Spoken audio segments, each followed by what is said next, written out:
ഇഷ്ടപ്പെടുന്ന എല്ലാവർക്കും ത്രെഡ് മാജിക്കിലേക്ക് സ്വാഗതം. അപ്പോൾ ഇന്ന് നമ്മൾ പുതിയൊരു സ്റ്റിച്ച് പഠിക്കാൻ പോവാണ്. നമ്മൾ കാസ്റ്റ് ഓണിന്റെ സ്റ്റിച്ച് പഠിച്ചു, അതെങ്ങനെയാണ് കുത്തിയെടുക്കുന്നതെന്നും എങ്ങനെയാണ് സ്റ്റിച്ച് ചെയ്യുന്നതെന്നൊക്കെ പഠിച്ചിട്ടുണ്ട്. ഇനി നമ്മൾ അതിനെ എങ്ങനെ ഫ്ലവർ ആക്കി ചെയ്തെടുക്കാൻ പറ്റും എന്ന് നമുക്ക് നോക്കാം. പോകാം വീഡിയോയിലേക്ക്. ആദ്യം നമുക്ക് ഫ്രെയിം ഇടാം. ഞാൻ എന്നും പറയുന്നത് പോലെ ആദ്യത്തെ ക്ലാസ്സുകളിൽ ഞാൻ പറഞ്ഞിട്ടുണ്ടായിരുന്നു എങ്ങനെയാണ് ഫ്രെയിം ഇടേണ്ടത് എന്നൊക്കെ. അതുകൊണ്ട് ഞാൻ ഒന്നും കൂടെ അത് റിപ്പീറ്റ് ചെയ്യുന്നില്ല. അപ്പോൾ ഞാൻ ഫ്രെയിം ഇട്ടിട്ടുണ്ട്. ഇനി കാസ്റ്റ് ഓൺ സ്റ്റിച്ച് ചെയ്യാനായിട്ട് ഞാൻ 2 സൂചി എടുത്തിട്ടുണ്ട്. ഇതൊരു 3.5 ഇഞ്ചിൻ്റെ സൂചിയാണ്. ഇഞ്ച് കണക്കാണെങ്കിൽ ഒരു 3.5 ഇഞ്ചുണ്ട്. സെൻറ്റിമീറ്റർ കണക്കാണെങ്കിൽ 9 സെൻറ്റിമീറ്ററിൻ്റെ സൂചിയാണ്.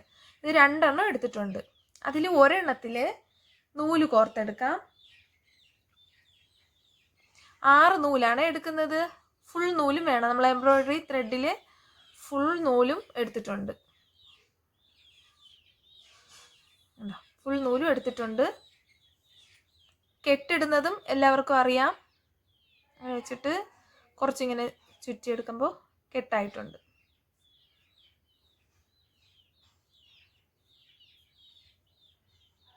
കണ്ടോ, ഇങ്ങനെ കെട്ടിട്ട് കൊടുത്തിട്ടുണ്ട്. ഇനി നമുക്ക് സ്റ്റിച്ചിലേക്ക് പോവാം. അപ്പോൾ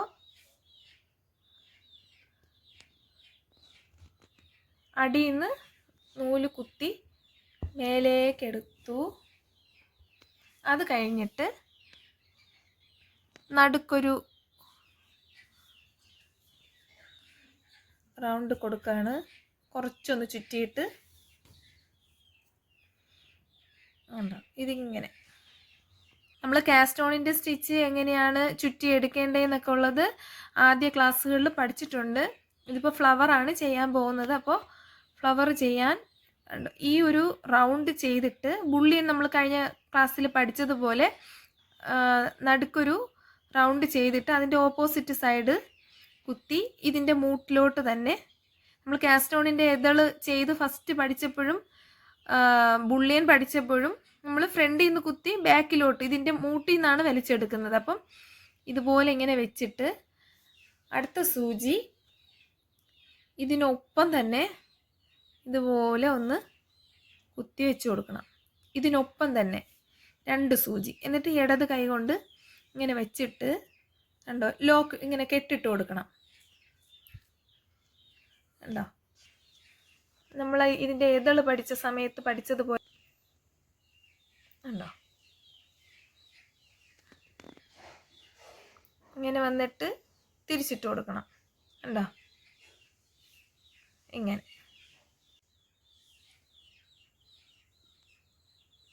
ഉണ്ടോ, ഇങ്ങനെ ചുറ്റി കൊടുക്കണം. ഇത് മനസ്സിലായല്ലോ ഈ കെട്ടിടുന്നത്. ഇങ്ങനെ വെച്ചിട്ട് ഇങ്ങനെ റൗണ്ട് ചെയ്ത് പിടിച്ചിട്ട് ഒന്ന് തിരിച്ചു കൊടുത്താൽ മതി. കണ്ടോ, ഇങ്ങനെ. എന്നിട്ട് ഈ 2 സൂചിയും കൂടെ മെല്ലെ ഇങ്ങനെ മേളിലേക്ക് വലിച്ചെടുക്കണം. എന്നിട്ട് കണ്ടോ, അപ്പോൾ ഈ എക്സ്ട്രാ നൂല് കണ്ടോ, നമ്മൾ ആ എതള് പഠിച്ച സമയത്തും നമ്മൾ പഠിച്ചു. ആ എക്സ്ട്രാ നൂല് അകത്ത് പോകുന്നത് വരെ പതിയെ ഒന്ന് ടൈറ്റ് ചെയ്ത് കൊടുക്കണം. ഉണ്ടോ, അപ്പോൾ ആ എക്സ്ട്രാ നൂല് അകത്തേക്ക് കയറിപ്പോയി. ഇങ്ങനെ കിട്ടും. ഒരു ഇതളായിട്ടുണ്ട്. ഇനി അപ്പുറത്തെ സൈഡിൽ അവിടെ തന്നെ കുത്തി മുകളിലേന്ന് വലിച്ചെടുക്കണം. അപ്പോൾ ഒരു ഇതള് ശരിയായിട്ടുണ്ട്. ഇനി അടുത്ത ഇതള് പഠിക്കുകയാണ്.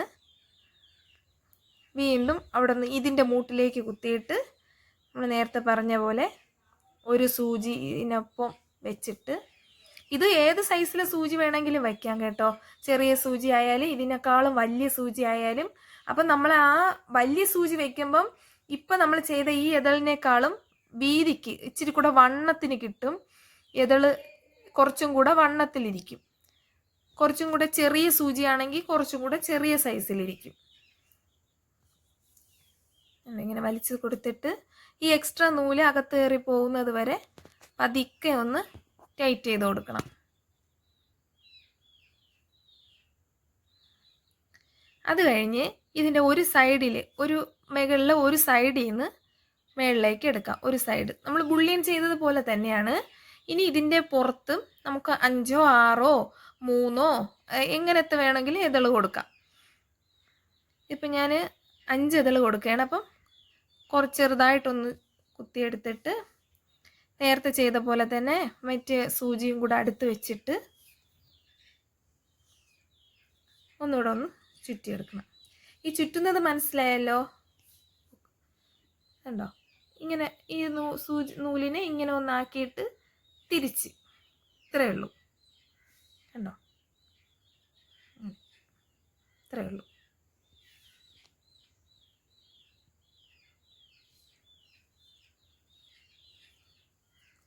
ഇതിങ്ങനെ കുറച്ച് ചുറ്റി കൊടുക്കുക. ഇതും ബുള്ളിയനെ പോലെ ഒരു ഈക്വലായിട്ടാണ് ചുറ്റി സാധാരണ എടുക്കുന്നത്. അപ്പോൾ അത് അങ്ങനെ ആകുമ്പോൾ എല്ലാ ഇതളും ഒരുപോലെ ഇരിക്കും. ഇപ്പം ഇവിടെ ഒരു 10 ചുറ്റാണ് എടുത്തതെങ്കിൽ എല്ലാ ഇതളും 10 ചുറ്റെടുത്ത് കഴിഞ്ഞാൽ എല്ലാ ഇതളും ഒരുപോലെ ഇരിക്കും.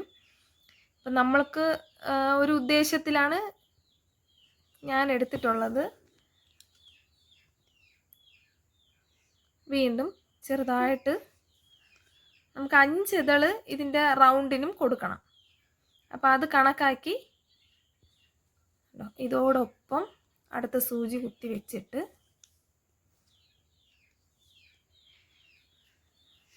ഇടത് കൈയിൽ ഒരു വിരൽ കൊണ്ട് ഇങ്ങനെ സപ്പോർട്ട് ചെയ്ത് കൊടുത്തിട്ട് കണ്ടോ ഇങ്ങനെ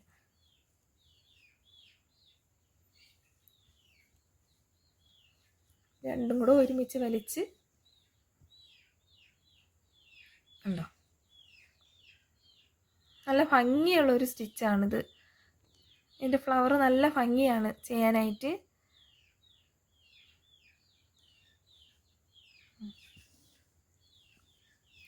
അതുപോലെ ഇതിൻ്റെ പെറ്റൽസ് പഠിപ്പിച്ച സമയത്ത് ഫസ്റ്റ് ക്ലാസ്സിൽ ഞാൻ പറഞ്ഞായിരുന്നു ഈ എംബ്രോയ്ഡറി ചെയ്യുന്ന എല്ലാവരുടെയും ഫേവറേറ്റ് സ്റ്റിച്ചാണെന്ന്.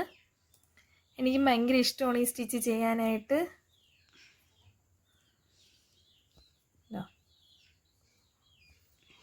കുറച്ച് ചുറ്റിയെടുക്കുക.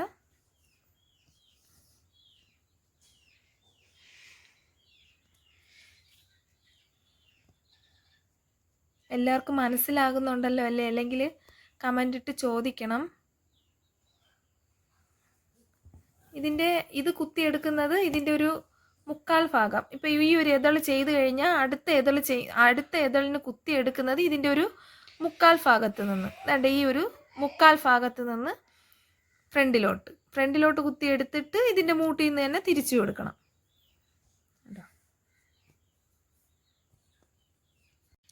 അടുത്ത് ലാസ്റ്റ് ഇതൾ ചെയ്യാണ്. അതും ഇതിൻ്റെ 1/4 ഭാഗത്തു നിന്ന് ഫ്രണ്ടിലേക്ക് കുത്തി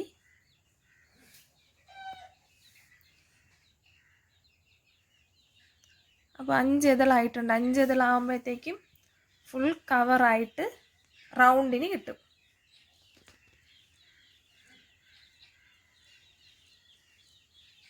ഉണ്ടോ? ഇങ്ങനെ ഒന്ന് എടുത്തിട്ട് ഇങ്ങനെ മെല്ലെ ഒന്ന് ഒഴിച്ചു കൊടുത്താൽ മതി. ഉണ്ടോ?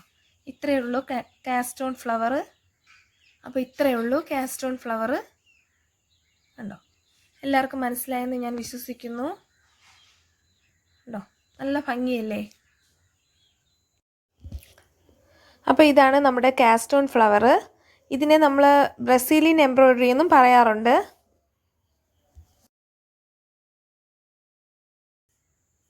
എല്ലാവർക്കും ഇഷ്ടമായെന്ന് ഞാൻ വിശ്വസിക്കുന്നു. അപ്പോൾ ഇന്നത്തെ വീഡിയോ ഇഷ്ടമായാൽ ലൈക്ക് ചെയ്യുക, ഷെയർ ചെയ്യുക, സബ്സ്ക്രൈബ് ചെയ്യുക. പുതിയൊരു വീഡിയോയുമായി വരാം. ബായ്.